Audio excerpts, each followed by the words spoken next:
Hello, in front of me I've got Samsung Galaxy M14. In this video I'll show you how to manage Google Wallet. In the beginning, let's go to Wallet. And from the homepage of this app, you can add payment cards and passes, like transport pass, loyalty and gift card.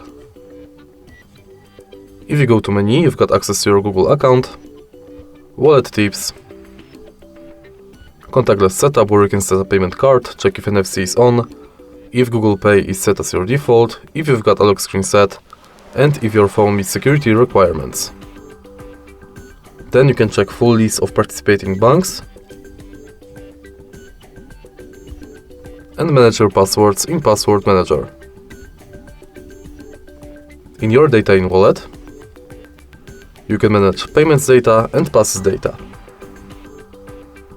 In Wallet settings, you can manage payments profile, add passes from Gmail, enable or disable review purchases, updates about your passes and updates from Wallet and Google Pay. In the end, you can go to help and feedback. And that's it.